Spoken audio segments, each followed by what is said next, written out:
mes femmes fortes, j'espère que tout va bien chez vous. Désolée pour ma voix, je suis un peu grippée, mais bon, c'est pas grave, on va faire avec. Donc aujourd'hui, on se retrouve pour réaliser ce plat de ragoût de veau au romarin. Très bon, mais tout aussi simple à réaliser. Voilà, donc on passe en cuisine. Là, j'ai tous mes ingrédients. Je vous mettrai la liste des ingrédients dans la barre de description. Ne vous inquiétez pas. Je commence par ajouter mon huile dans ma casserole. Et une fois que mon huile est bien chaude, je vais venir rajouter ma viande de veau que j'ai nettoyée et découpée en dés. Voilà, je remue de temps en temps, juste le temps que la viande puisse relâcher son eau et cuire dans son propre jus. Voilà. Donc, j'oublie pas de retourner de temps en temps, je couvre. Voilà. Là, je retourne bien pour éviter vraiment que ça colle. Et après, la viande va lâcher son propre jus et cuire dans son liquide, au fait. Voilà. Donc, pendant ce temps-là, je vais venir découper mes légumes, mes petits légumes. Donc, je vais commencer d'abord par oignons et ail que je vais venir émincer finement.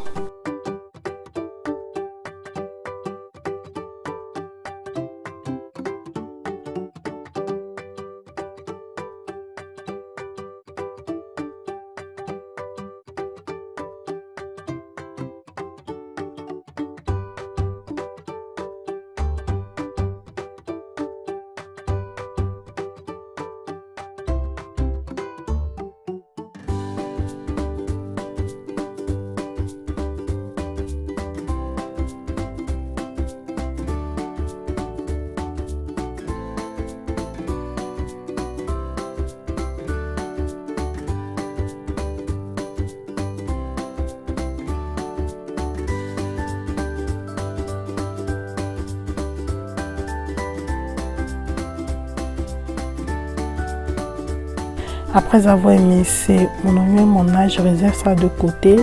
Je vais venir ensuite émincer aussi finement mes herbes fraîches. Voilà, donc là, j'ai de la sauge et du romarin. Voilà, donc là, je sépare les feuilles des tiges. Voilà, surtout le romarin, il faut un peu de patience, mais bon, vous voyez un peu la technique que j'utilise là pour aller plus rapidement. Donc, je sépare tout ça et puis je vais laver. N'hésitez pas à laver plusieurs fois parce que les herbes fraîches là, il y a tendance à avoir de la terre là-dedans. Voilà, donc faut pas hésiter à laver plusieurs fois. Voilà. Une fois qu'on est satisfait là, on va pouvoir émincer nos herbes.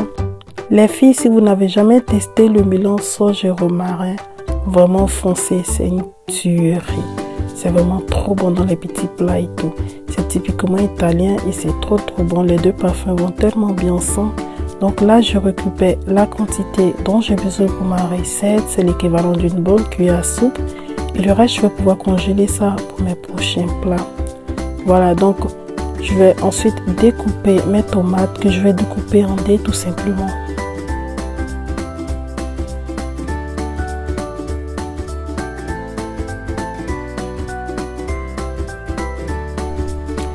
Donc là, on retourne donc à la viande qui a bien frié, vous voyez là. Voilà, je récupère tout, je saute tout. Je vais pouvoir venir rajouter mon oignon, mon ail et mes herbes émincées dans le gras qui est resté dans le fond de la casserole. Je mélange tout. Voilà, j'ajoute mon laurier et je vais laisser dorer environ 2 minutes pour que l'oignon change de couleur, qu'il devienne un peu transparent. Ensuite, je vais venir rajouter ma tomate. Je mélange un peu le tout, voilà. Le parfum dans ma cuisine, je vous dis pas, c'est trop bon. Ça sent trop bon et c'est vraiment une tuerie ce plat.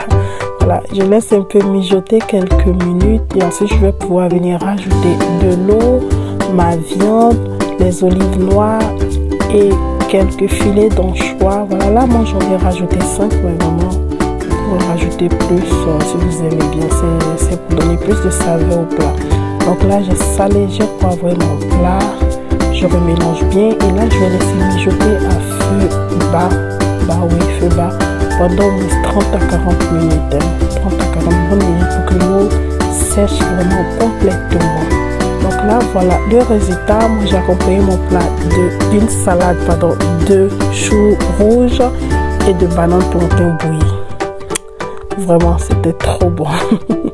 Donc voilà mes femmes fortes, C'est tout pour aujourd'hui. J'espère vraiment que vous avez aimé la vidéo. Si c'est le cas, n'hésitez pas à me mettre un pouce bleu et surtout à vous abonner. Je vous fais plein de bisous et je vous dis à bientôt pour une nouvelle vidéo. Allez, ciao!